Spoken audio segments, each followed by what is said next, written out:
कलयुग और सतयुग, जहाँ शाश्वत सुख को पाने का कार्य जिसमें होता हो उसका नाम है सतयुग। यानी जिस युग में आत्मा से परमात्मा बनने की सामर्थ्यता रखता हो उसका नाम है सतयुग। और कलयुग किसे कहा? जिसमें कसायों की कलिलता अधिक हो, मान अभिमान की बातें ज़्यादा हो, जहाँ पर आदमी के अंदर की पाप की प्रवृत्ति ज़्यादा हो उसका नाम है कलयुग। जैसे कि पूज्य आचार्य भगवत ने कविता में कहा कि कलयुग का जिसके भीतर ही भीतर अहम का रस मिलता है। किसका रस मिलता है? गौर करना है ना। इसमें अहम का रस जिसमें ज़्यादा मिलता हो उसका नाम है कल युग। भीतर ही भीतर अहम जो होता है, या ये कहो अहंकार जहाँ होता है वहाँ अंधकार अवश्य होता है। अंधकार का अर्थ बाहर का अंधेरा नहीं है, अज्ञान रूपी अंधकार है। ये सबसे बड़ा अंधकार माना जाता है। हमारे लिखे इस कहा कि देखिए आँखों का जो नहीं तम जो बाहरी प्रकाश नहीं होने के कारण से अंधकार आता है, ये उतना खतरनाक नहीं है जितना खतरनाक होता है व्यक्ति के अज्ञान रूपी अंधकार। क्योंकि इस बाहर के अंधकार को मिटाने के लिए तो कहीं ना कहीं प्रकाश का साधन निमित्त बताया है। आपने एक दीपक जला दिया, अब आज वर्तमान में तुम लाइट के जमाने वाले हो। पुराने लोग दीपक जला करके लालटेन लगा लेते थे, उससे अंधकार दूर करके अपना काम कर लेते थे, तो उतना भयानक नहीं होता है, उतना कष्टप्रद नहीं होता। लेकिन सबसे बड़ा भयानक अगर ये होता है कि व्यक्ति के अंदर के मानस में बैठा हुआ जो अज्ञान अंधकार है, जो सोच को अंधा कर देता है आदमी को। आँख होकर के भी आँख से देखना ही सही समीचीन नहीं कर पाता। किसी से वैमनस्यता हो, बुराई हो, अगर वो कोई अच्छा काम करता है तो सामने वाले को क्या होता है, मान कसाए के कारण से इसने मेरा अपमान किया है, उसने अच्छा किया है, पर वो देख करके क्या करता है, ऐसे तो कोई भी कर देता है, उसकी प्रशंसा नहीं कर सकता वो। ऊपर से निंदा, कौन सा बड़ा काम कर दो, एक टॉन्टिंग और कर देगा, कोई भी कर देगा ऐसा। तो अरे भाई अच्छा काम किया है तो कोई भी हो प्रशंसा तो करना चाहिए। लेकिन यहीं पर वो बात आ जाती है कि कलयुग की विशेषता है कि जहाँ भीतर अहम ही अहम भरा हो वहाँ पर सोहम की बात हो ही नहीं सकती। विशेष बात को आप समझें। सोहम किसे कहते हैं? सोहम, मैं जो हूँ वह सोहम। अहम किसे कहते हैं? जो सोहम को वहम में डाल दे उसका नाम अहम है। भ्रम में डाल देना, भटका देना, उसका नाम अहम है। बस विचार अच्छे होना चाहिए। अगर हमारा सोहम की ओर दृष्टि है तो अहम की ओर दृष्टि हो ही नहीं सकती। अब छोटा सा फर्क समझ ले, देखो कितना अंतर हो गया। एक शब्द वही है, सब कुछ वही है। अहम शब्द लिखा है ना, और अरहम लिखा, कितना अंतर हो गया। अहम और अरहम में क्या अंतर है बताओ? एकमात्र रेफ का अंतर है।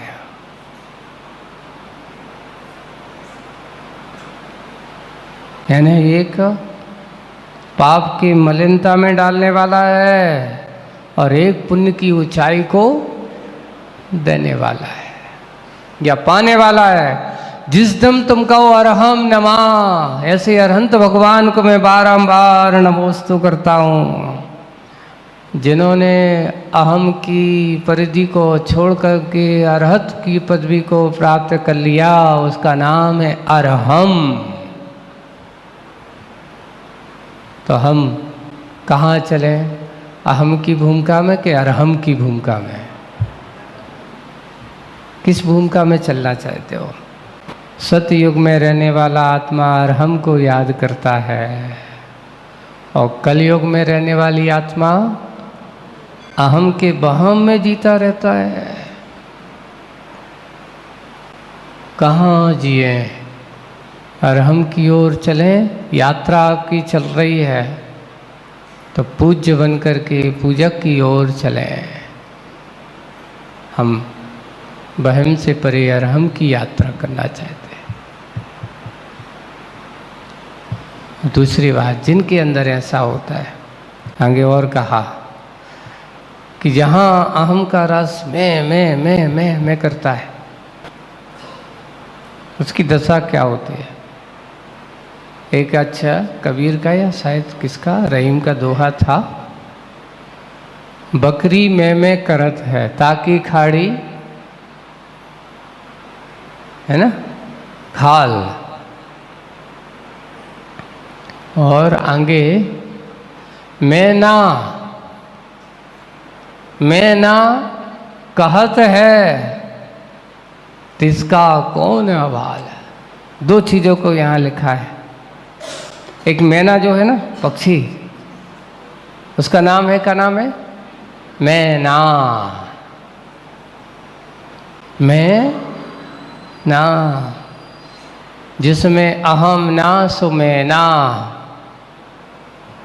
और जिसमें अहम सो कहते मैं। बकरी कैसी चिल्लाती? मैं। हर कहीं देखो जाए तो मैं। अहम की आवाज़ मैं की होती, बकरी की आवाज़ होती है। और जहाँ सोहम होता तो वो कहता मैं ना। मैं, मेरे पास अहम ना। इसलिए अहंकार की दशा वहाँ पे उन्हें उदाहरण देखा है कि बकरी मैं करत है ताकि काड़ी खाल। लोग जाकर के उसकी हाल यही होते हैं। कितनी बार खाल उतारी जाती है, कितनी बार मरता रहता है मैं के कारण से। कितनी बार मरे हो, सिर्फ यही है कि कसायों के जाल में फंसा हुआ जीवात्मा न जाने कितनी बार जन्म मरण करता रहता है, पर वो अपने आप का स्मरण नहीं कर पाता, सोहम का स्मरण नहीं कर पाता। हम सोहम की बात करें। आज वही है, पूज्य और पूजक कौन? पूज्य जिन्होंने अपने सोहम तत्व को प्राप्त कर लिया, वो पूज्य है। और पूजक कौन? जो सोहम को पाने का प्रयास कर रहा है, उसका नाम पूजक है। हम अपने आप को पाना चाहते हैं। आप भगवान के सामने गए हो, भगवान के पास जाकर के आपने उनके चरणों में प्रणिपात होते हैं, नमोस्तु करते हैं, स्तुति करते हैं, पूजन करते हैं। अब पूजन आप करते हो, हम श्रावक की बात को समझे। पूजन अपन ने किया, पूजन करते हुए भगवान के सामने आपने किसको पाना चाहा? पूजन का उद्देश्य क्या था? पूज्यता और अपूज्यता आदमी के पास स्वयं है, कहीं बाहर नहीं है। हम पूज्यता स्वयं पाना चाहते हैं तो कहाँ से पाएं पूज्यता? अपने गुणों को प्राप्त करके। भगवान के जब तत्वार सूत्र का मंगलाचरण करते हैं आचार्य उमा स्वामी महाराज, उसमें लिखा है, तो एक श्लोक आया, आप लोगों को बता दें, आप लोगों को वैसे सब लोगों को, अगर जिनने भी पढ़ा हो बड़े बुजुर्ग सब, उसमें एक बहुत अच्छा विषय दिया, मोक्ष मार्गस्य नेतारम भित्तारम कर्म भूव्रताम ज्ञातारम विश्व तत्वानाम।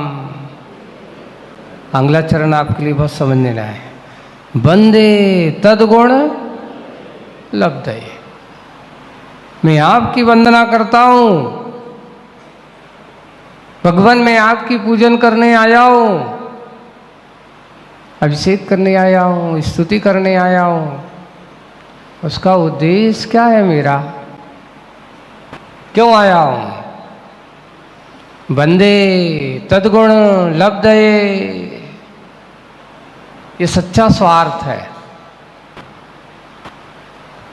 एक बार आचार्य श्री कहते हैं, आज के समय में संसारी आत्मा सच्चा स्वार्थी बन ही नहीं पाता। महाराज ऐसे कैसे करो, स्वार्थी बनो, और अपन कोई कहते हैं तुम तो बड़े स्वार्थी हो। स्वार्थी कौन होता है? जिसमें स्व के कल्याण का अर्थ छुपा हो, उसका नाम है स्वार्थी।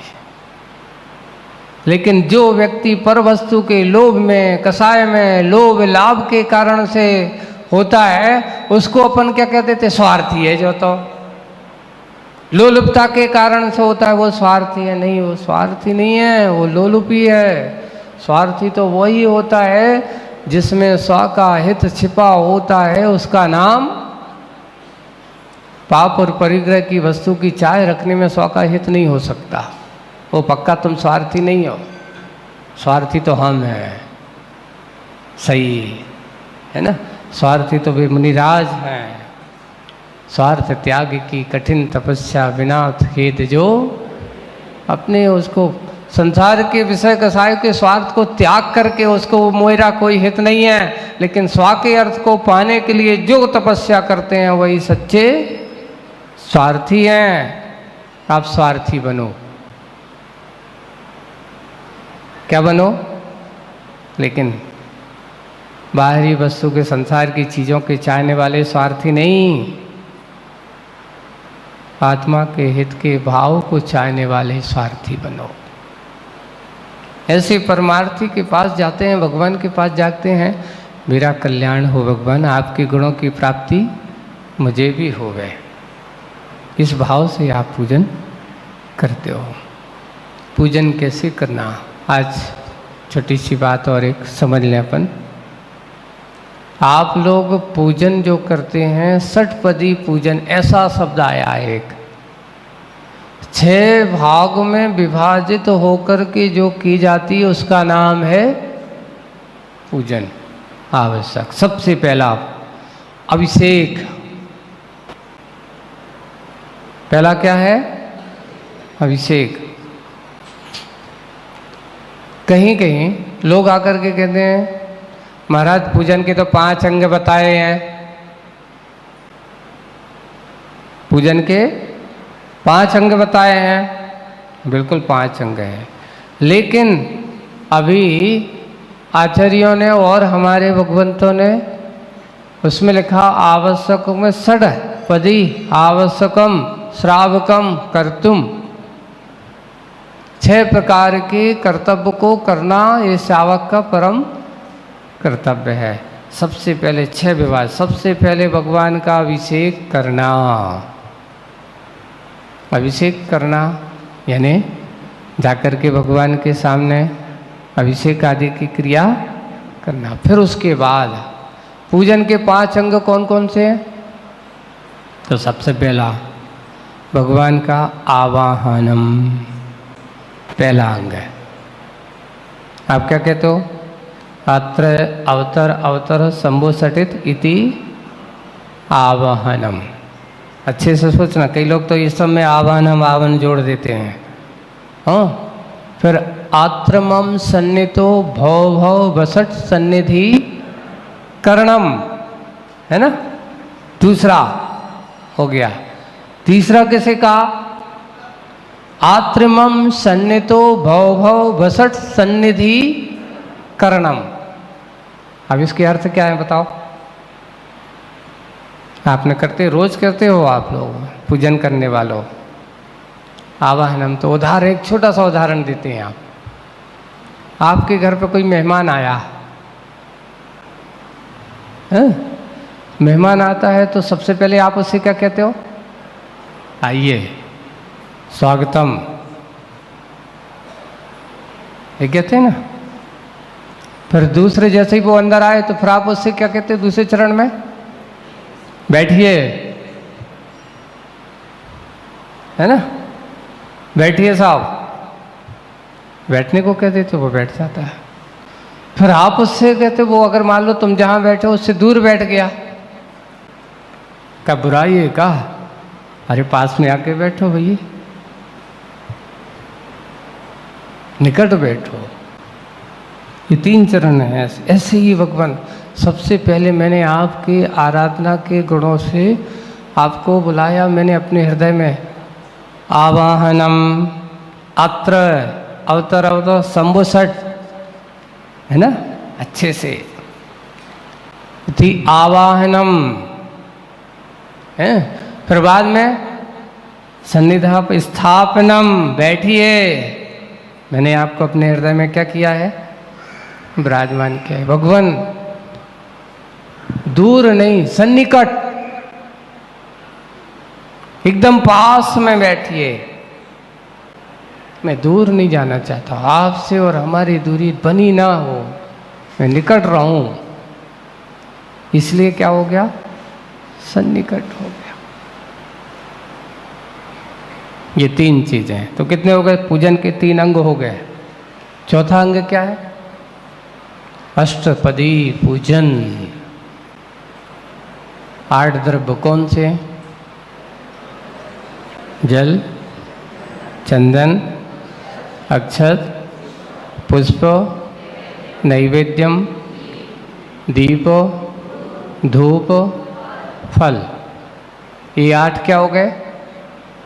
द्रव्य हो गए।